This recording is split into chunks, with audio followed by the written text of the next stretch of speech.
Hello students, welcome to our YouTube channel. तो कैसे हो आप सब। तो आज हम करने जा रहे हैं क्लास 9th मोशन चैप्टर के कुछ ऑब्जेक्टिव टाइप क्वेश्चन, यानी मींस कह सकते हैं इनको एमसीक्यूज। मैंने इस चैप्टर को डिटेल्ड में और इसके न्यूमेरिकल्स की वीडियो ऑलरेडी डालती है। ये पूरा चैप्टर खत्म हो जाएगा आज हमारा। तो चलिए स्टार्ट करते हैं हम आज के क्वेश्चंस। चलिए स्टार्ट करते हैं अपने क्वेश्चंस। तो पहला अपना क्वेश्चन है वो है a particle is moving in a circular path of radius R the displacement after half a circle would be. ठीक है, क्या कह रहा है, एक पार्टिकल है, ठीक है, वो किसी सर्कुलर पाथ पे जिसका रेडियस आर है उस पे मूव कर रहा है। तो आधे सर्कल में मूव करने का डिस्प्ले, अगर वो आधे सर्कल में मूव करता है तो डिस्प्लेसमेंट क्या होगा। ठीक है, तो इसका रेडियस मान लेते हैं हम, इसका रेडियस है आर। ये कह रहा है कि half circle, it mean semi circle. अब यहां से स्टार्ट कर रहा है और यहां जा रहा है, तो अपने को पता है कि जो डिस्प्लेसमेंट होता है वो इनिशियल और फाइनल पोजीशन के बीच का शॉर्टेस्ट पाथ होता है ना। तो यहाँ पे डायरेक्ट जाने का जो रास्ता होगा वो होगा ये, और ये है आर, ये भी है आर। तो डिस्प्लेसमेंट कितना हो गया अपने पास, r plus r equals to 2r। तो ऑप्शन मैच करते हैं, 0 पाई आर, ऑप्शन अपने पास 2r यहाँ पे करेक्ट हो जाएगा। नेक्स्ट क्वेश्चन है अ body is thrown vertically upward with the velocity u, the greatest height to which it rises would be। ठीक है, तो मैं एमसीक्यू को सॉल्व करने का एक तरीका बताता हूँ सिंपली। जब भी आप एमसीक्यू करते हैं तो आप ये जो ऑप्शंस होते हैं चार, इन ऑप्शन को ना ही देखें तो ज्यादा बेटर होगा। क्वेश्चन को पढ़िए, क्वेश्चन क्या कह रहा है वो समझिए, और उस क्वेश्चन के अकॉर्डिंग जो कॉन्सेप्ट आपको उसमें लगना चाहिए उसको अप्लाई करिए और उसको फॉलो करते हुए जाइए, आंसर अपने आप निकल जाएगा। क्लियर।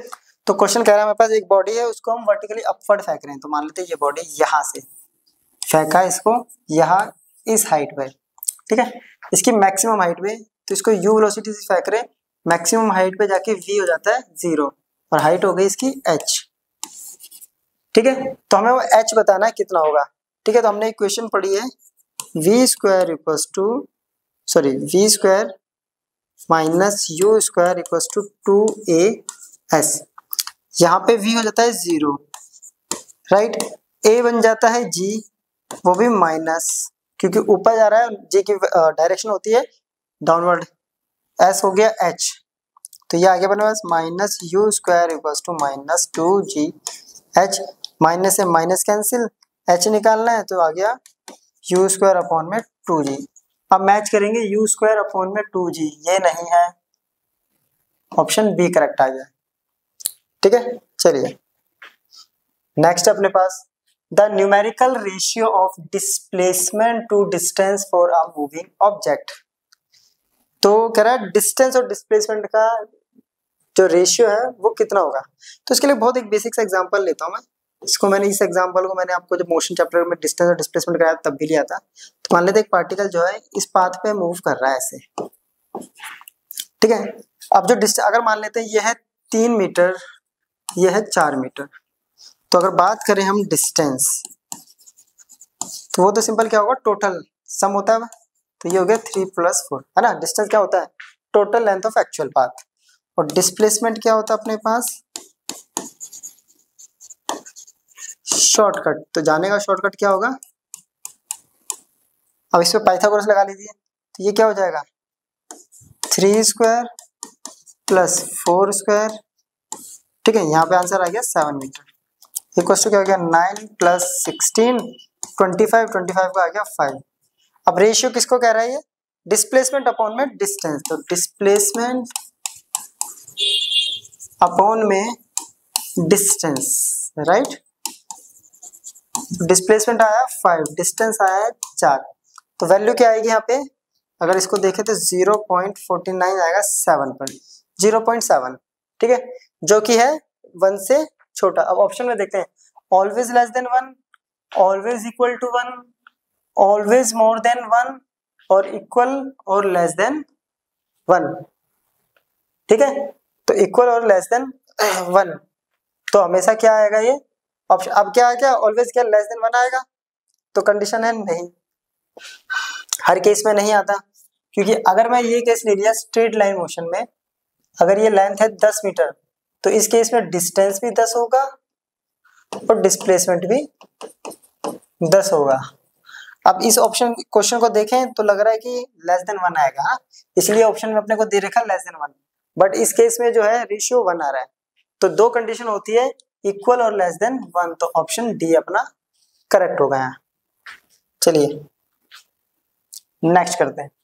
कह रहा है if the displacement of an object is proportional to square of time then object moves with square of time. ठीक है, क्या कह रहा है, तो इसको जरा करते हैं। देखिए v square square of time क्या कह रहा है, इफ डिस्प्लेसमेंट ऑफ, देखिए डिस्प्लेसमेंट की इक्वेशन होती है ut plus half a t square. ठीक है, ए टी स्क्वायर, अगर मैं यहाँ पे यू इनिशियल कंडीशन 0 लेके चलता हूँ, यानी रेस्ट से कोई ऑब्जेक्ट स्टार्ट कर रहा है चलना, तो डिस्प्लेसमेंट वैल्यू आ रही है 1/2 ए टी स्क्वायर। कह रहा है displacement is proportional to square of time, it means directly proportional to. ठीक है, इनिशियल वेलोसिटी क्या थी u, ठीक है, इसके पास कुछ फाइनल और एक्सेलरेशन है a, टाइम का स्क्वायर। तो इससे क्या ऑप्शन मैच कर रहा है, क्या यूनिफॉर्म वेलोसिटी है? यूनिफॉर्म वेलोसिटी में क्या था, u और v है ना, u और v इक्वल होगा तो एक्सेलरेशन 0 हो जाएगा। यूनिफॉर्म एक्सेलरेशन यानी एक्सेलरेशन जो है वो सेम रेट से चेंज हो रहा है। दूसरा डिक्रीजिंग एक्सेलरेशन, डिक्रीजिंग होता तो एक्सेलरेशन क्या करता है हमारा, नेगेटिव आता है। नेक्स्ट वन है अपना इंक्रीजिंग एक्सेलरेशन, तो यहाँ पे एक्सेलरेशन क्या है, सेम रेट से चेंज हो रहा है, तो एक्सेलरेशन हो जाएगा यूनिफॉर्म। चलिए नेक्स्ट क्वेश्चन है अपना, from the given VT graph it can be inferred that the object is, ये ग्राफ है अपने पास, ठीक है, एक तरफ है वेलोसिटी और एक तरफ है टाइम। अब यहाँ पे अगर देखें तो यहाँ वेलोसिटी की कुछ वैल्यू है, मान लेते हैं ये 5 मीटर पर सेकंड है, इस पॉइंट पे भी सेम वैल्यू है, इस पॉइंट पे भी सेम, इस पॉइंट पे भी सेम। तो ऑप्शन में अब मैच करते हैं। देखिए ऑप्शन कह रहा है यूनिफॉर्म मोशन पहला, दूसरा कह रहा है एट रेस्ट, रेस्ट पे तो होगा ही नहीं क्योंकि वेलोसिटी है, तो ये तो हो गया गलत। In uniform, in non uniform motion वो भी नहीं है। ठीक है, मूविंग विद यूनिफॉर्म एक्सेलरेशन। अब यूनिफॉर्म एक्सेलरेशन में क्या होता है कि रेट जो है सेम उससे, लेकिन यहाँ पे अगर देखें तो ये एक्सेलरेटेड मोशन नहीं है, क्योंकि इसमें जो एक्सेलरेशन आएगा वो होगा v minus you by T, और v और u हर बार सेम आ रहा है तो एक्सेलरेशन तो 0 आ रहा है ना। इस केस में v और u सेम है, तो ऑप्शन आ गया अपने पास यूनिफॉर्म मोशन। यूनिफॉर्म मोशन में क्या होता है, सेम टाइम में सेम वेलोसिटी, ये हो गया uniform motion. Next, suppose a boy is enjoying a ride on a merry go round which is moving with constant speed of 10 meter per second implies that the boy is, यानी एक boy है वो किसी circular ऐसे move कर रहा है, मान लेते हैं यहां से चल रहा है ऐसे, ठीक है, मूव करके वापस पे आ रहा है 10 मीटर पर सेकंड की स्पीड से। ठीक है, 10 मीटर पर सेकंड की स्पीड से, तो क्या वो ऑब्जेक्ट रेस्ट पे नहीं।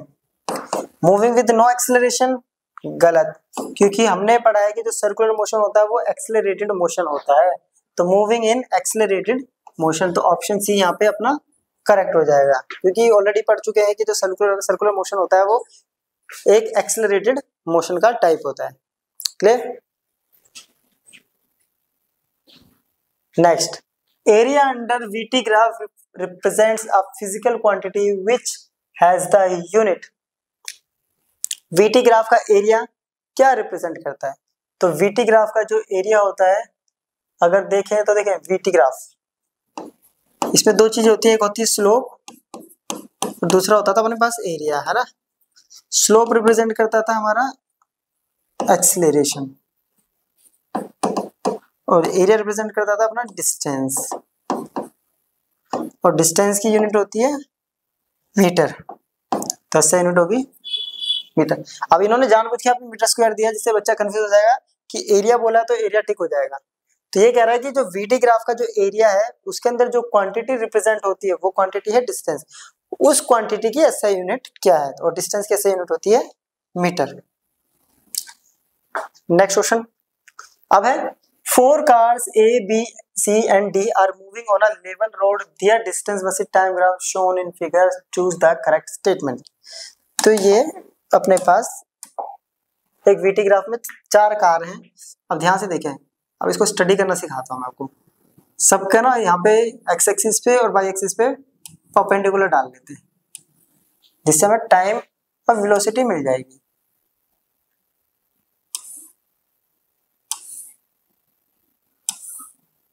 ये रहा, ठीक है। ये हो गया सी डी ए बी, ये हो गया बी ए डी सी, ठीक है। अब ध्यान से देखिए, कह रहा है कि कार ए जो है वो डी से फास्टर है, ये कह रहा है पहला फर्स्ट। अब कार ए पे सबसे ज्यादा डिस्टेंस ट्रेवल कर रहा है, ठीक है। Car A is fast, sorry A ये रहा, A is faster than D. A का देखिए डिस्टेंस कम है और टाइम ज्यादा है, तो ये ऑप्शन हो गया गलत, ठीक है। ऑप्शन सी अगर देखें तो car D is faster than C, car D. अब डी का डिस्टेंस ज्यादा टाइम पे कम डिस्टेंस ट्रेवल कर रहा है, देखिए डी का डिस्टेंस ये है और टाइम इसने सी से ज्यादा लिया, तो ये ऑप्शन भी गलत, सॉरी गलत। Car C is the slowest, car C देखिए कम टाइम में ज्यादा टाइम ट्रेवल कर रहा है, तो ये भी। अब आता है इस पे, बी पे, कह रहा है car B is the slowest. Car B ने क्या किया, टाइम ज्यादा लिया और डिस्टेंस कम किया, और ऐसा कब होता है जब कोई ऑब्जेक्ट स्लोली मूव करता है, तो ये ऑप्शन अपना करेक्ट हो गया है। Next, which of the following figure represents uniform motion of a moving object. तो यूनिफॉर्म मोशन के लिए, ठीक है, अब सारे क्या है, डिस्टेंस टाइम ग्राफ है, ठीक है, डिस्टेंस टाइम ग्राफ है। अब ये तो होता है कि जब पोजीशन सेम है, डिस्टेंस नहीं बढ़ना है, it mean at rest. Uniform motion का डायरेक्ट हमने पढ़ा हुआ है, ये ऑप्शन अपना करेक्ट हो गया। इतना सोचने की जरूरत नहीं है इसमें तो, क्योंकि हमने ऑलरेडी क्लासेस में पढ़ा हुआ है। Slope of velocity time graph gives, तो वीटी टाइम ग्राफ का स्लोप क्या बताता है, वो बताता है एक्सलेरेशन। तो क्या एक्सलेरेशन ऑप्शन में है, यस, तो ऑप्शन सी करेक्ट हो गया। In which of the following cases of the motion is the distance moved and the magnitude of displacement are equal? तो अभी मैंने एक एग्जांपल लिया था, किस केस में डिस्टेंस और डिस्प्लेसमेंट ऑब्जेक्ट का इक्वल होगा। अगर ये 10 मीटर चल रहा है यहाँ से बी पर, तो इस केस में डिस्टेंस भी 10 मीटर है और डिस्प्लेसमेंट भी 10 मीटर है। किस कंडीशन में है, स्ट्रेट लाइन मोशन।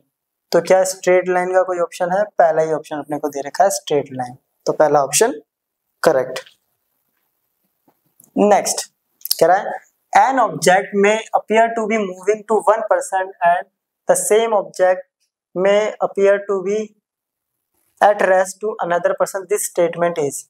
क्या कह रहा है कि एक पर्सन जो है दूसरे को रेस्ट पे दिख रहा है, और हाँ एक मतलब एक पर्सन एक दूसरे पर्सन को रेस्ट पे दिख रहा है और एक और अलग पर्सन है उसको मूव करते हुए दिख रहा था। क्या ये सिचुएशन हो सकती है, यानी एक ही पर्सन दो अलग अलग पर्सन को, एक को तो दिख रहा है कि ये मूव कर रहा है और एक को दिख रहा है कि ये रेस्ट पे, क्या ये कंडीशन पॉसिबल है ऐसा? तो ये कह रहा है कि always correct, always false, sometime correct and sometime false, can not say. तो एग्जांपल बताता हूँ, बस में जो अपने साथ वाला जो नेबर पैसेंजर होता है वो हमेशा रेस्ट पे दिखाई देता है, ठीक है। एक बस है मान लेते हैं, इसके अंदर ये पैसेंजर ए है और ये पैसेंजर बी है, तो इन दोनों के लिए तो ये दोनों एक दूसरे के लिए क्या है, रेस्ट पे। लेकिन जो बाहर एक पर्सन घूम रहा है सी, उसके लिए ये क्या है, इसके अकॉर्डिंग तो ये मूव कर रहा है। तो ये क्या है, ऑलवेज करेक्ट नहीं होता और ऑलवेज फॉल्स भी नहीं है, समटाइम करेक्ट है और समटाइम फॉल्स हो सकता है, ऑप्शन सी। क्योंकि इसके लिए तो ये क्या है, मूव कर रहा है, लेकिन अगर बाहर का हम कंसीडर नहीं करेंगे तो इसके लिए तो सिर्फ ये क्या है, रेस्ट में, और बाहर को भी कंसीडर करेंगे तो इसके लिए ये मूव। तो कुछ केसेस में सही भी है और कुछ केसेस में गलत भी है, तो ऑप्शन सी अपना करेक्ट हो जाएगा।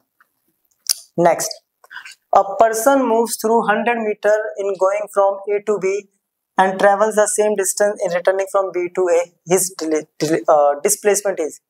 ये एक पर्सन है, ए से गया बी पर 100 मीटर, ठीक है, वापिस आ रहा है, ठीक है, पहले ऐसे गया फिर वापिस आ रहा है। तो इस केस में अगर देखें, इनिशियल पोजीशन जो है वो ए है और फाइनल पोजीशन भी क्या है, वो भी है, आर सेम सेम होगी और दोनों क्या है, वो ए पॉइंट, यानी ए से चल के वापस ए पे आ रहा है। और जब इनिशियल और फाइनल पोजीशन सेम होती है उस केस में डिस्प्लेसमेंट होता है अपना 0। तो ऑप्शन डी करेक्ट हो गया। Next question, units of uniform speed and non uniform speeds are. ठीक है, कह रहा है यूनिफॉर्म स्पीड की स्पीड ऐसा यूनिट क्या होगी और नॉन यूनिफॉर्म स्पीड की ऐसा यूनिट क्या होगी।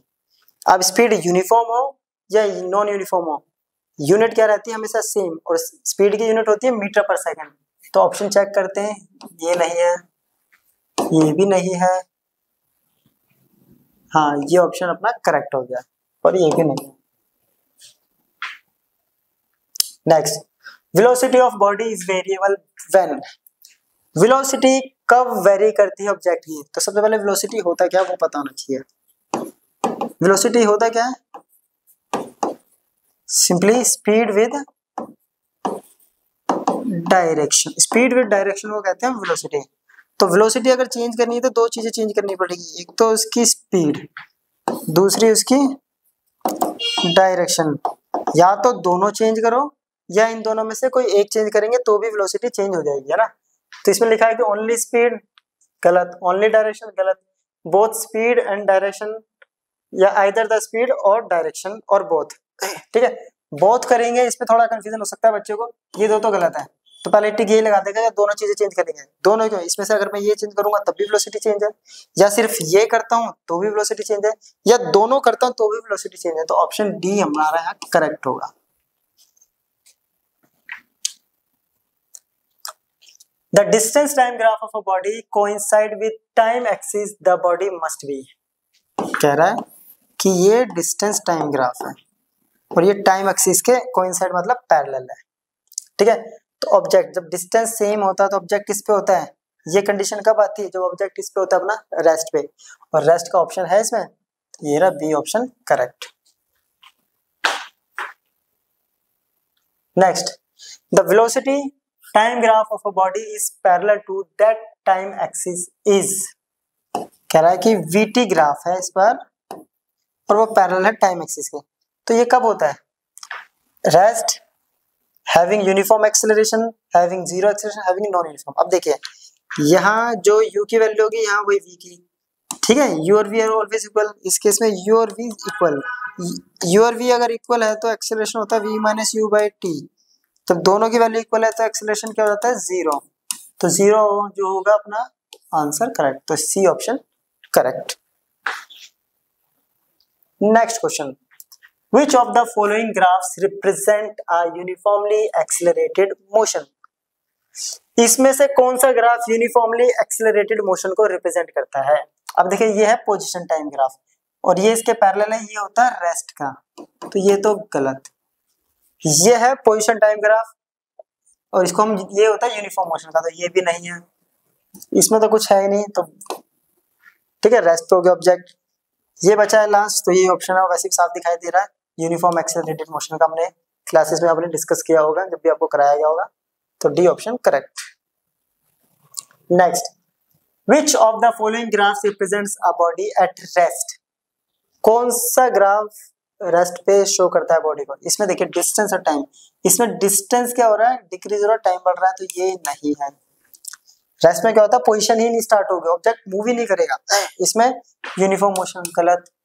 ये हो गया वेलोसिटी टाइम स्टार्ट ही नहीं हुआ, तो ऑब्जेक्ट सी करेक्ट, ये भी नहीं है, इधर जीरो एक्सेलरेशन है। Next question, a body P moves with uniform velocity and another body Q moves with uniform retardation। एक बॉडी P है, वो मूव कर रहा है यूनिफॉर्म वेलोसिटी के साथ, ठीक है, और Q मूव कर रहा है यूनिफॉर्म रिटार्डेशन के साथ। कौन सा ग्राफ जो है इसमें परफेक्ट है इसके लिए। P कैसे कर रहा है, ठीक है, अपना क्या कर रहा है, यूनिफॉर्म वेलोसिटी। चलिए P यूनिफॉर्म वेलोसिटी, देखिए रिटार्डेशन का जो ग्राफ बनता है वो बनता है ऐसे, और यूनिफॉर्म वेलोसिटी का जो ग्राफ बनता है, ठीक है, uniform velocity means same rate से वेलोसिटी, हर बार वेलोसिटी क्या आएगी, दोनों के बीच का डिफरेंस सेम, जीरो से, ठीक है, वो बनेगा ये। तो अब इसमें देख लीजिए, ये हो गया P का, ये हो गया Q का, इसमें से ऑप्शन कौन सा आपको ठीक लग रहा है? तो पहला ही ऑप्शन अपने यहाँ पे करेक्ट है। क्लियर? चलिए नेक्स्ट क्वेश्चन है, विच quantity is measured by area under VT graph? Area under VT graph किस क्वांटिटी को रिप्रेजेंट करता है? तो डिस्टेंस। ये तो हमने अभी कई बार इन क्वेश्चन में कई बार डिस्कस कर लिया और वैसे भी हमने पढ़ा हुआ है। Area under VT graph represent distance. Next question करें, which of the following quantities become zero when a body comes back to initial position? अगर कोई बॉडी यहाँ से चलता है, B पे पहुंचता है, फिर B से C पे किसी भी पोजीशन पे माना शेप में जा रहा है वो, और वापस वो अपने इनिशियल पोजीशन पे रिटर्न करता है, तो क्या चीज जीरो होता है? तो डिस्प्लेसमेंट। तो ऑप्शन ए यहाँ पे अपना करेक्ट हो जाएगा। Next question, which of the following is the correct expression for initial velocity u which accelerates uniformly at A to reach final velocity v and covers a distance as in this duration? कह रहा कौन C correct expression होगी अगर initial velocity u है, final velocity v है, acceleration a है? तो देखिए इक्वेशन, थर्ड इक्वेशन होती है v square minus u square equals to 2as। अब ध्यान से देखें तो ऐसा तो कोई है नहीं, है ना? लेफ्ट साइड में अपना बचा है u, तो u स्क्वायर होना चाहिए, जिसमें u स्क्वायर नहीं हो तो पहले से हटा दिया। ये देखिए ये हट के, ये तो कंपटीशन से पहली बार हो गया, है ना, रेस में है ही नहीं। अब u को एक तरफ रखना है, u को इधर ले जाते हैं, इसको इधर लेके हैं, तो v स्क्वायर माइनस 2as और u माइनस में जाके प्लस, तो v स्क्वायर माइनस 2as, ये तो प्लस का, ये भी v स्क्वायर, तो ऑप्शन सी अपना करेक्ट हो गया। चलिए नेक्स्ट क्वेश्चन है अपना, Which of the following quantity is zero according to the given graph? इस ग्राफ के अकॉर्डिंग कौन सी क्वांटिटी जीरो होगी? तो अभी बताया था इनिशियल वेलोसिटी और फाइनल वेलोसिटी सेम होती है तो एक्सेलरेशन जीरो हो जाता है। इस केस में क्या वेलोसिटी सेम है तो acceleration zero, option D correct. Next question है अपना, Which of the following graph represents an impossible situation? इसमें से कौन सा ग्राफ इम्पॉसिबल सिचुएशन को रिप्रेजेंट करता है? इम्पॉसिबल सिचुएशन, देखिए पहले ग्राफ से स्टार्ट करते हैं। डिस्टेंस टाइम ग्राफ है, यहाँ पे डिस्टेंस बढ़ रहा है, टाइम भी बढ़ रहा है, पॉसिबल है। डिस्टेंस कांस्टेंट है यानी बॉडी रुक सकती है, उसका टाइम बढ़ रहा है। ये तो पॉसिबल है कि गाड़ी पहले चल रही है फिर वो रुक गई एक जगह पे 10 मिनट 15 मिनट आधा घंटा 1 घंटा, यानी मिनट, जैसे हम यहाँ से गए कहीं भी ट्रेवल करके गए तो अपने डेस्टिनेशन पे पहुंच के अपने गाड़ी रोक दी हमें, तो ये पॉसिबल है। बी, डिस्टेंस कम हो रहा है और टाइम बढ़ रहा है, ये कंडीशन भी पॉसिबल है ना? डिस्टेंस कम हो रहा है, टाइम बढ़ रहा है, ये हो रहा है। दूसरा, पहले रेस्ट पे फिर डिस्टेंस कम होने लग गया, ठीक है, तो ये भी पॉसिबल। अब इसमें देखिए क्या है, इसमें डिस्टेंस पहले कम हो रहा है फिर टाइम कम हो रहा है। टाइम कभी कम नहीं होता, पॉसिबल ही नहीं है कभी भी, टाइम कभी भी डिक्रीज नहीं होता, तो ये पॉसिबल नहीं। Next question, the slope of distance time graph gives, तो डिस्टेंस टाइम ग्राफ का स्लोप क्या रिप्रेजेंट करता है? डिस्टेंस टाइम ग्राफ का स्लोप रिप्रेजेंट करता है स्पीड को, तो ऑप्शन ए करेक्ट। नेक्स्ट देखें, a car travels a distance of 90 kilometre in 1 hour, its speed is, एक कार है वो 90 किलोमीटर 1 घंटे में ट्रैवल करता है, तो स्पीड क्या होगी? अब यहाँ मीटर पर सेकंड में भी है और किलोमीटर पर आवर में भी है, तो दोनों ही चेक करना पड़ेगा अपने को। Speed equals to distance upon time, it means 90 upon में 1, तो स्पीड आ गई 90 किलोमीटर पर आवर। तो पहला तो ऑप्शन अपने को लग रहा है बी। अब इसको मीटर पर सेकंड में भी चेंज करके देखते हैं, तो यहाँ से डाउट क्रिएट हो जाता है, तो जनरली जल्दबाजी में हम ऑप्शन बी करेक्ट लगा देंगे, ठीक है। इसको मल्टीप्लाई करेंगे 5/18, 18 5 90, 5 5 25, ये आ गया 25 मीटर पर सेकंड। अब देखिए दो ऑप्शन है अपने पास, एक ये और एक बी और सी, और लास्ट में बोला हुआ है बोथ बी एंड सी, तो ये ऑप्शन अपना करेक्ट हो गया। Next question, the displacement of a football thrown by a goalkeeper into a field of length L when comes back to goalkeeper is, क्या कह रहा है? गोलकीपर है, उसने बॉल फेंकी लेंथ L तक, फिर वो वापिस आ गई इस गोलकीपर के पास। तो इस केस में तो डिस्प्लेसमेंट कितना होगा, सबको पता है जब इनिशियल फाइनल पोजीशन सेम होता है तो displacement 0। Next question, which of the following quantities can never be negative, इसमें से कौन सी क्वांटिटी जो कभी नेगेटिव नहीं हो सकती। वेलोसिटी डायरेक्शन होती है तो नेगेटिव हो सकती है, तो ये नहीं है। एक्सेलरेशन हो सकता है, रिटार्डेशन तो ऑलरेडी नेगेटिव है, स्पीड नेगेटिव नहीं होता, तो ऑप्शन डी अपना यहाँ करेक्ट हो जाएगा।